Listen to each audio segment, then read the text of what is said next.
सामान्याच्या अन्यायावर नेहमी लक्ष देवळा न्यूजवर पहा फक्त. एरंडोल तालुक्यातील केवडीपुरा शाळेतील शिक्षक राजेंद्र हिलाल चित्ते यांची अन्यायकारक बदली केल्यामुळे त्यांनी जळगाव जिल्हा परिषदेसमोर आमरण उपोषण सुरू केले.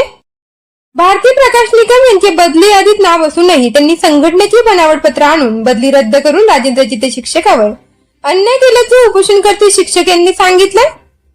त्याचप्रमाणे शिक्षक संघटनेच्या उपाध्यक्षपदी निवड झाली त्यावेळी भारती निकम हे शाळेत हजर असल्याचं हजेरी पत्रकावर हजर असल्याची त्यांची सही दिसत असूनही नेमकी संघटनेच्या जिल्हा उपाध्यक्षपदी निवड झाली कशी असा प्रश्न उपस्थित होत असून जातीय द्वेषातून राजेंद्र हिलाल चित्ते हे शिक्षकावर एरंडोल गटविकास अधिकारी व गट शिक्षण अधिकारी RD महाजन यांनी केल्याचं आमच्या प्रतिनिधीशी बोलताना उपोषणकर्ते शिक्षक यांनी सांगितलं. लोकशाही मार्गाने मला न्याय न मिळाल्यास मी संबंधित अधिकारी यांच्यावर अनुसूचित जाती जमाती अत्याचार कायद्यानुसार गुन्हा दाखल करणार असल्याचं त्यांनी सांगितलंय. देवळा न्यूज साठी चंदू खरे, पाचुरा. नमस्कार, माझे नाव राजेंद्र हिलाल चित्ते, जिल्हा परिषद शिक्षक, प्राथमिक शाळा केवडीपुरा या ठिकाणी आहे. एरंडोल तालुक्याच्या अतिरिक्त शिक्षक समायोजन प्रक्रिया पार पाडण्यात आली. त्या ठिकाणी जी बदली यादी होती, बदली यादीमध्ये माझं नाव नसताना नंतर माझं नाव यादीमध्ये समाविष्ट केले गेलं. या ठिकाणी चुकीचा संदर्भ देऊन भारती प्रकाश निकम यांनी कागदपत्रे सादर केले संघटनेच्या माध्यमातून आणि त्यानंतर माझी बदली तिथून करण्यात आली.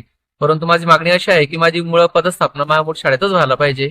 त्या ठिकाणी माझी बदली करता कामा नये आणि त्यांनी जे संघटनेची चुकीच्या पद्धतीने कागदपत्र सादर केलेली आहेत, कोणत्याही प्रकारची पडताळणी केलेली नाहीये, तर त्या पडताळणी वगैरे केल्यानंतर त्यांच्यावर फौजदारी गुन्हा दाखल व्हावा अशी यावेळेस माझी मागणी आहे आणि ते प्रशासन माझी मागणी मान्य करेल अशी मी आशा बाळगून आहे.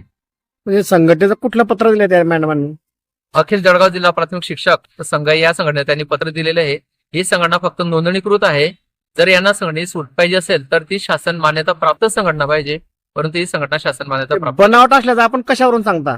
त्यांनी या ठिकाणी कोणत्याही प्रकारचं प्रोसिडिंगचे पुरावे दिलेले नाहीयेत. त्यांनी ज्या ठिकाणी शिक्षकांविषयी तक्रारी असतील तर त्याचे काही निवेदन आहेत, तर निवेदन वगैरे सादर करताना त्यांचे कोणत्याही प्रकारचे पुरावे नाही आहेत. वेळोवेळी त्यांनी जे मीटिंग वगैरे घेतलेले असतील तर त्याची सुद्धा इतिवृत्त नाही आहेत. आणि ज्या दिवशी त्यांची नियुक्ती झालेली आहे 5 डिसेंबर 2024 रोजी, तर त्या दिवशी त्या मॅडम भारती प्रकाश निकम हे शाळेमध्ये हजर होते. त्यांचे या ठिकाणी सह्या सुद्धा आहेत.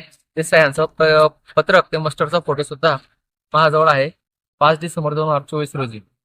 तर यावरून हे बोगस आहे हे सिद्ध होतं. आता आपली मागणी काय आहे?